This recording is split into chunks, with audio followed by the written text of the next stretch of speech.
Was the video powerful? Give it a round of applause if that video was powerful. So play along with me for a minute. I want you to close your eyes, and I know I'm that guy that rolls their eyes in the back and doesn't do it, so just bear with me. Close your eyes for 1 second. And I want you to sit there and think about some of the things you heard, about the hopelessness, the despair, the depression, the broken families, the things that our youngest learners are dealing with. And now I want you to take your child or your favorite student, I want you to put their face to that. Now open your eyes. None of us in here would ever allow us not to act to support those people. And that's what we're going to talk about today. Today we're going to talk about how we can change the world one learner at a time. Today you're going to have a chance, if you're willing to act and take initiative, to change a child's life minute by minute. So the video moved me, obviously, and it's not just because I was in it, all right? It's because I get to live it. I'm the superintendent at Northern Cass, so we always got to do a little show of hands here, and I can't see out there, so maybe make a little noise, but how many even have a clue where Northern Cass is? All right, so good.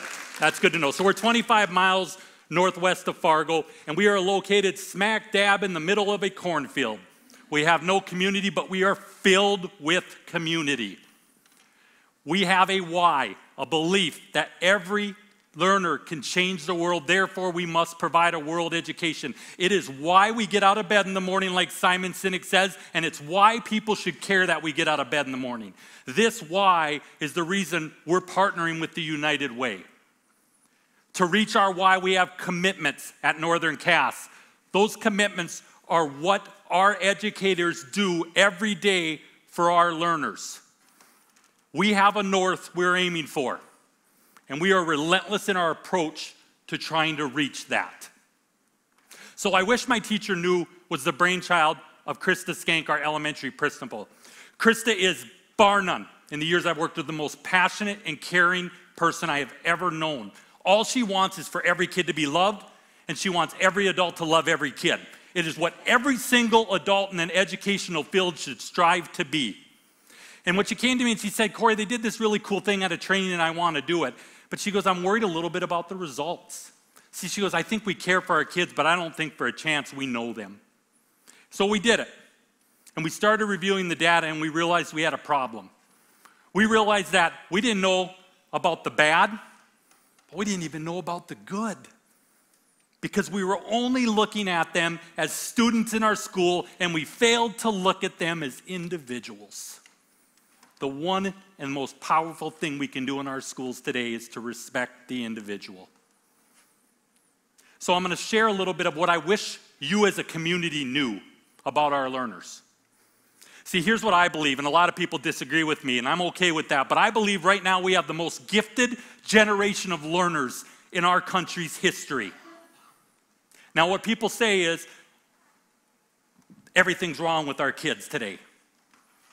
And they don't believe that they can do anything or accomplish anything. And I'm telling you this, here's what I believe. I think we need to stop blaming our learners for a society that I and you have created. I hear it a lot. They play video games. I did too. They called it Atari. Anyone? I'm doing okay, people. It didn't just destroy my life. They text, they're on Snapchats. I would have done it too, but the cord didn't reach all the way up to my bedroom. Okay? Some of you don't even know what I'm talking about. That's even better. They don't communicate. Heck, sometimes we don't communicate very well. Maybe.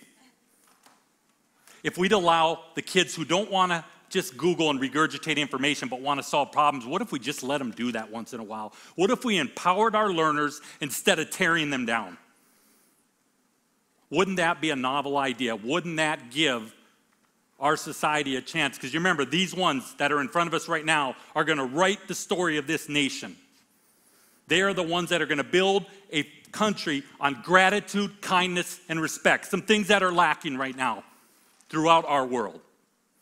See, we live in a strange time. It's really weird, I think.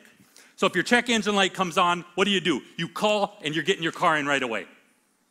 Now, if your cell phone goes bad, you are sprinting out the door to Verizon and like beating on the door because we just can't handle that. But the part that makes me, I don't know, have a block is we take care of all the material things in our life, but you know what we do? We don't take care of this and this. And I'm going to tell you people, if we don't start taking care of the head and the heart, we're never going to become who we want to become. Let me say that again. If we don't start taking care of our heads and our hearts and that of our learners, none of us will ever become what we become, and our children have no chance. We have to start doing that. See, it was probably about a year and a half ago, Ashley Krinke, Kira Oscars, and Alicia Locke, and they are the most wonderful counselors in the world, and they came up to me and said, you know, we do pretty good academically, but we're not meeting the needs of our children. We're not educating the whole child. It's just not working. And they asked, and by asked I mean told me, that you need to go find funding and we got to do something different here. And so I knew better than to come back without an answer. And so we went out and we looked for funding. They had a dream to change the way we did things in our building, to change the services we offered. Because here's what you need to know, people. We've got a problem in our schools and our community. We have a mental health crisis on our hands. But not only is that a crisis, the roadblocks are the problem. We're starting to finally realize the crisis is there, the roadblocks.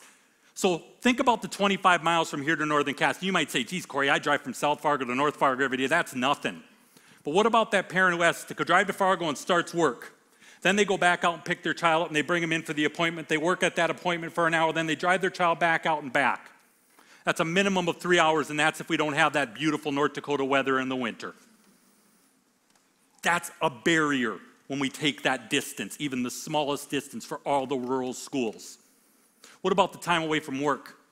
What if it's an hourly employee and they don't have leave? Because we have lots of that goes on in this city, in the metro area, and in the counties. So now as a parent, you get to make that wonderful choice. Do I put food on the table or do I get mental health services for my child? And there's not a parent in the world who's not going to choose to put food on the table. See, we're making them make a choice. We're making parents make a choice, and they can't win. So it is why, with the help of the United Way last year, when I called Christy and I talked to Tom and I said, we need money. We need money to put a therapist in our school for at least 1 day a week. And we did that last year, and we're really, really darn proud of that. But wait, it gets better. With the United Way Purposeful Giving for Cass and Clay County, we added another day. We will have 2 days a week. But wait, it gets better. Kindred has added 2 days a week. Central Cass has added 2 days a week. We're putting mental health therapists in rural communities because of the United Way. But wait, it gets better. The Bergam Foundation donated. We'll put a therapist in Milner, Wyndmere, and Hillsboro this year. We have 6 rural schools. People, we are building a model that the state of North Dakota is going to have to recognize and put into place to save our kids.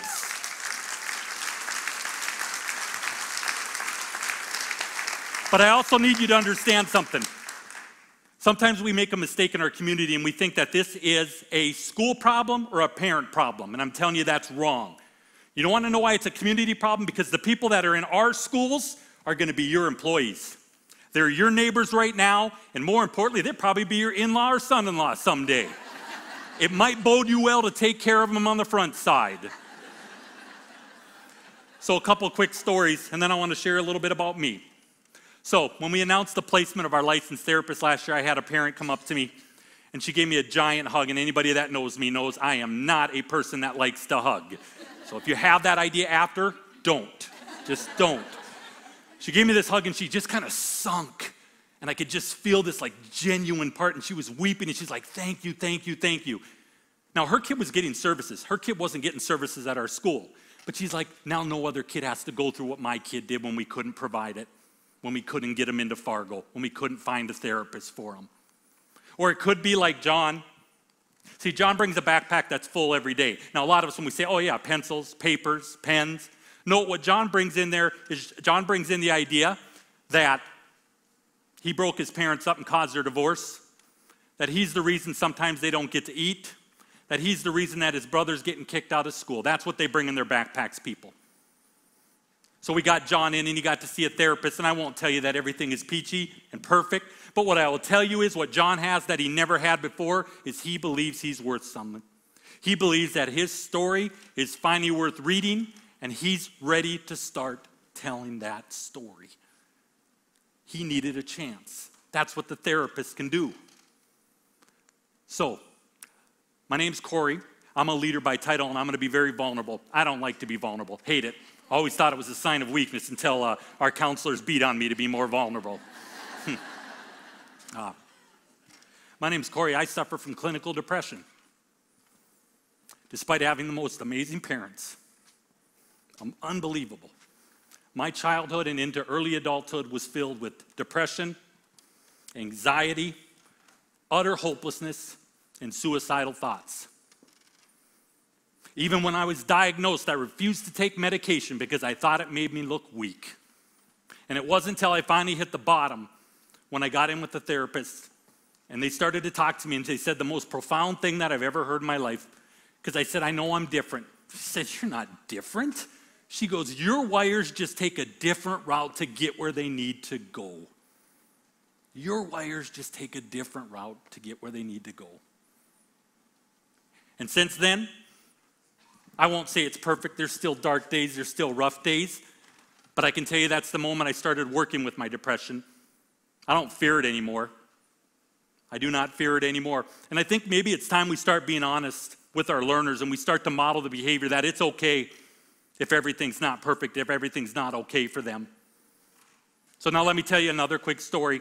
There is this wonderful, gorgeous young lady that's going to pop up on the screen. And I'm biased because that's my daughter, Del Rey. So when Del Rey was in 4th grade, things weren't going very well. Del Rey struggled in school, and she skipped it at 4th grade. She talked her parents into it, didn't you? Every now and then. Tons of anxiety, pulled away from her friends, pulled away from her family, pulled away from her grandparents who she loved dearly. And we knew. See, she is her father's daughter. I wish she would have got this beautiful gray beard. She got depression. Her name's Del Rey, and she has clinical depression. So with the work of a therapist and medicine and a supportive family, I'm proud to say, like, she is co-editor of her newspaper at a Class A school in West Fargo.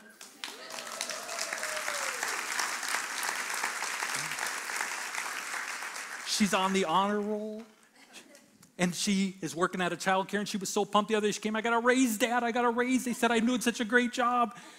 But she'll tell you, and won't you, Del Rey, we still have dark days, don't we? We have times where we sit down and we struggle. See, the difference, and the reason I shared Del Rey's story, and I asked her permission, is because she had the resources. She had parents that could afford the insurance, the copay, and the time.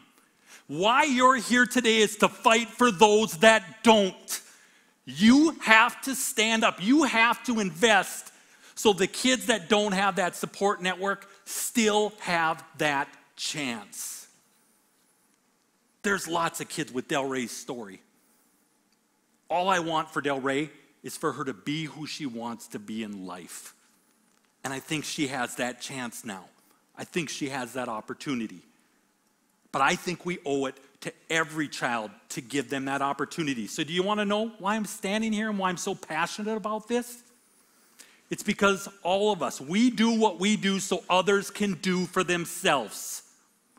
We do what we do so others can do for themselves. The United Way is a good to great organization. They are great.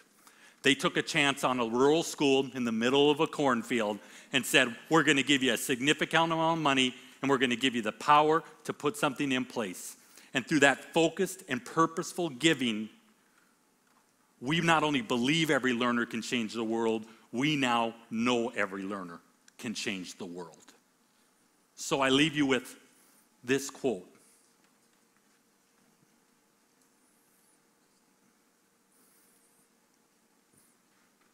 I'm going to tell you this. Don't be guilty. It's okay we've gotten it wrong up to now. It's okay we haven't done it right. But now we know. And tomorrow it won't be. So your challenge today is to remember, we have a chance to change the world, one learner at a time. Thank you.